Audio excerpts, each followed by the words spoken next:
Power screws. A power screw is a mechanical device used for converting rotary motion into linear motion, and also it is used to transmit power.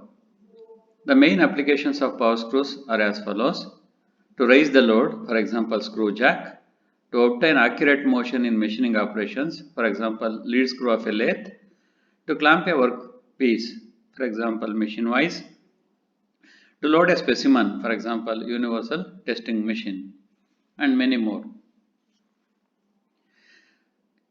Mechanics of power screws.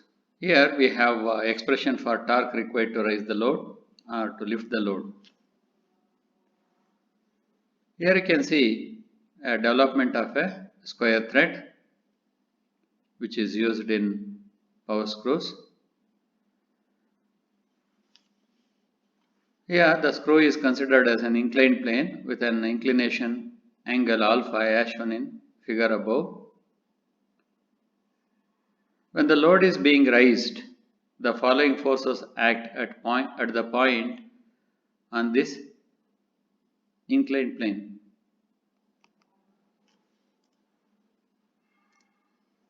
When the load is being raised, the following forces act at a point on this inclined plane.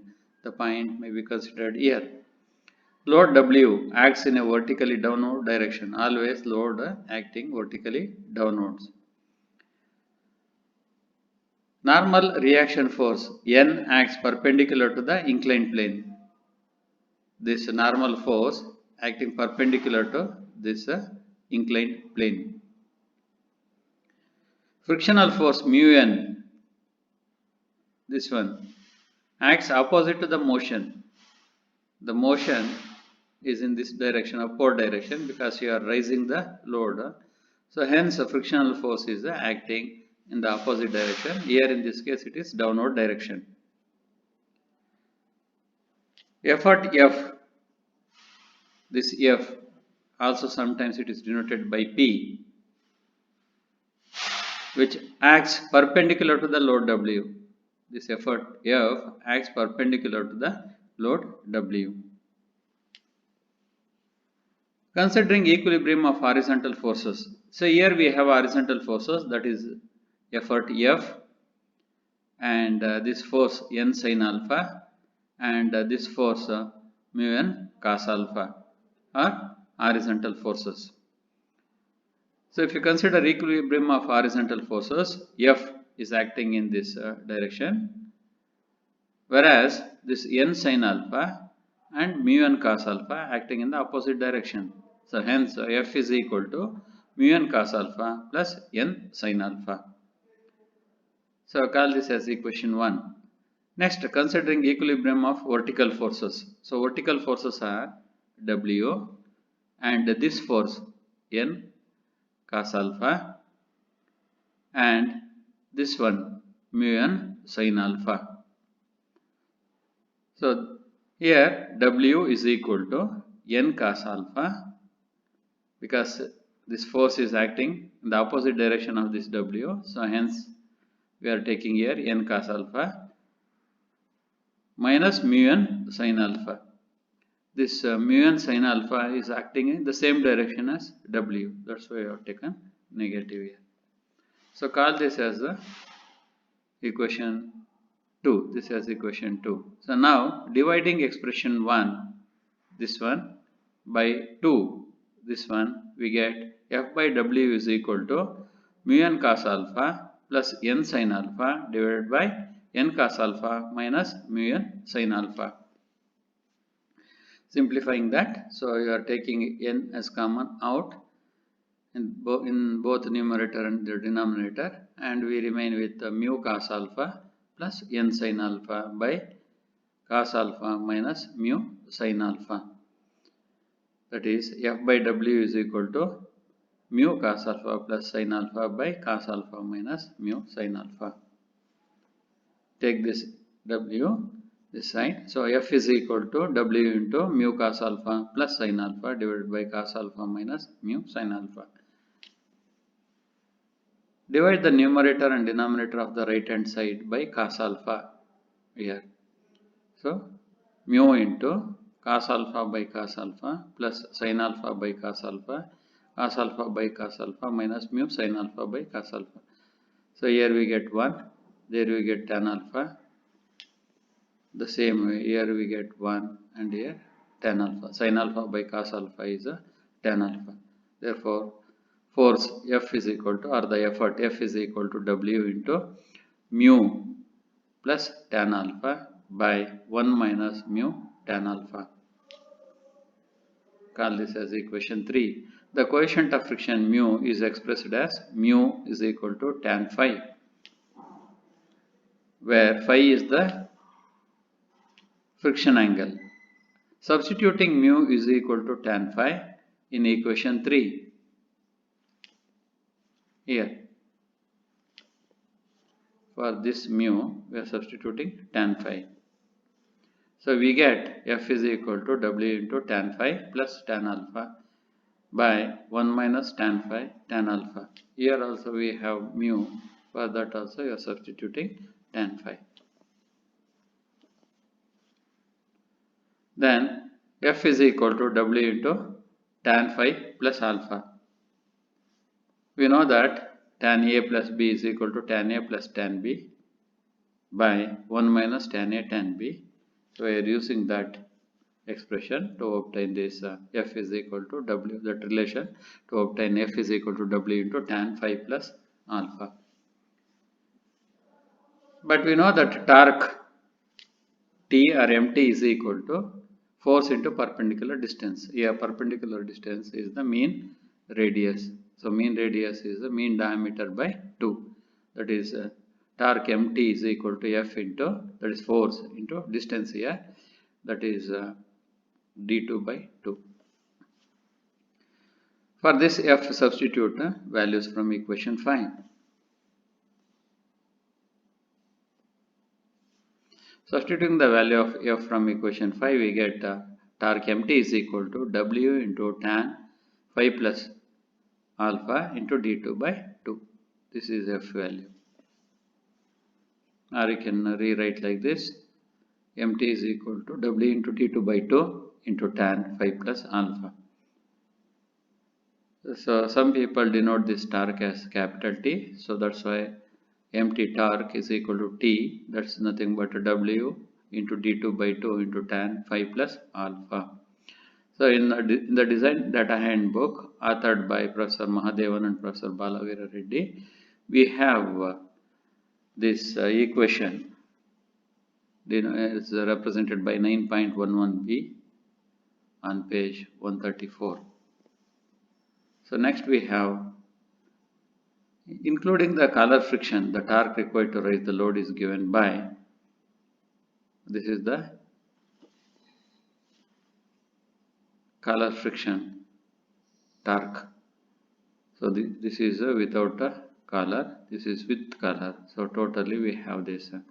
Okay, W by 2, W by 2, W by 2 is common. You take out d2 tan phi plus alpha, d2 tan phi plus alpha plus Fc into dc.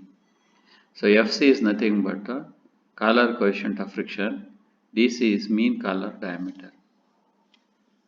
So this expression is also there in page 135 as equation 9.12a. Next, expression for torque required to lower the load. So here see the direction, it is lowering the load, but W is always acting downwards, but the effort, see the previous case effort was in this forward direction, here in this direction we have, and here we have alpha, but see that frictional force is acting upward direction because the load is moving in the downward direction. So that's why frictional force is in the opposite to that of the load. Mu n is acting in the opposite direction. So n normal force or normal resistance. So again horizontal forces. So F is equal to mu n cos alpha minus n sin alpha. W vertical forces, W is equal to n cos alpha plus mu n sin alpha. So please refer to the previous one to have this relationship. So again, same procedure we follow, divide 1 by 2 and we obtain this. F is equal to mu into mu cos alpha minus sin alpha divided by cos alpha plus mu sin alpha. Just we have taken this W there itself. And again we divide by cos alpha just to express in terms of tan alpha. Again we know that this coefficient of friction is equal to tan phi. We are substituting that value of tan phi. And we obtain F is equal to W into tan phi minus tan alpha by 1 plus tan phi into tan alpha, or F is equal to W into tan phi minus alpha, or torque Mt is equal to W into d2 by 2 tan phi minus alpha, because Mt is F into d2 by 2. So this is the expression for lowering the load without considering the collar friction. Next we have two important terminologies, that is self-locking and overhauling. Let us study self-locking in power screw. We have the equation for torque required to lower the load, that is T is equal to Mt or T is equal to W d2 by 2 into tan phi minus alpha. This expression. In the above equation, if phi is greater than or equal to alpha, if phi is greater than or equal to this alpha, the torque will be positive, obvious. So hence a positive torque is required to lower the load. Under this condition, the load will not turn the screw and will not descend on its own unless an effort F is applied. In this case, the screw is said to be self-locking. A self-locking screw will hold the load in the place or hold the load in place without break. This is a very useful property in screw jack application. For a self-locking screw, we have this say phi must be greater than alpha, or tan phi must be greater than tan alpha. So you know that tan phi is mu and tan alpha is nothing but this one, L divided by pi d2. That's why mu must be greater than L by pi d2. Overhauling in a power screw. So it can be seen that when phi is less than alpha, so here for the self-locking case, phi must be greater than alpha. Yeah, this must be greater than alpha to obtain positive torque. But if phi is less than alpha, see what happens here. If phi is less than alpha, so then obviously we get a negative torque. If phi is less than alpha, the torque required to lower the load is negative. It indicates a condition that no force is required to lower the load. The load itself will begin to turn the screw and descend down unless a restraining torque is applied. This condition is called overhauling. This condition is also called back driving of screw. This property is not useful, and also it is dangerous in screw jack applications.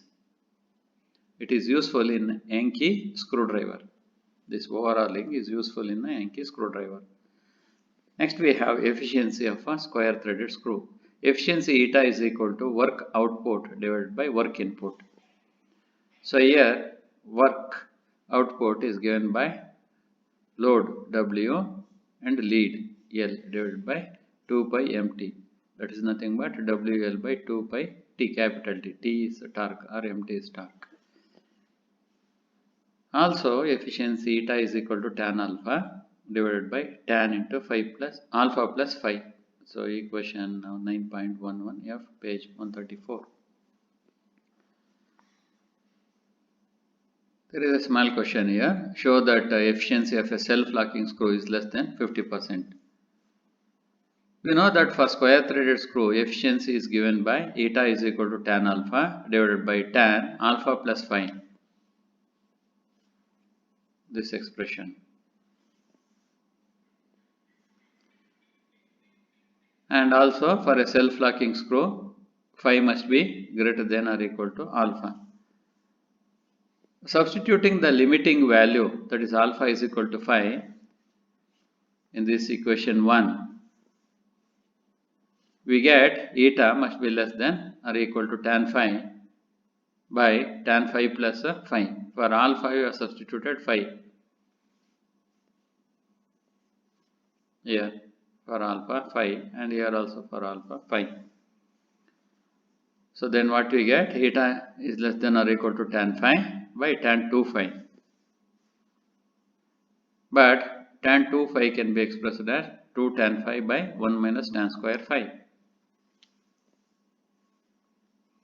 Here eta is less than or equal to tan phi divided by 2 tan phi by 1 minus tan square phi. For tan 2 phi,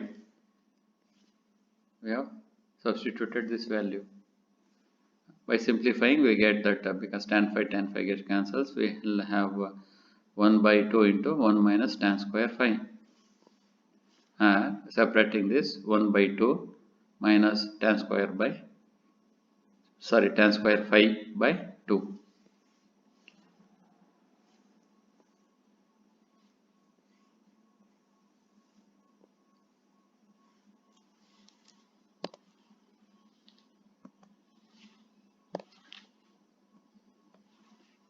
So here we have equation 2. From this equation itself, you can see that efficiency of a self-locking square threaded power screw is less than 50%. See, whatever the value is this one. So assume that it has some say 0.1. So here of that is 0.5 minus 0.1 is obviously 0.4, that is 40% efficiency. So from this expression we see that efficiency of a self-locking square threaded power screw is less than 50%. Thank you.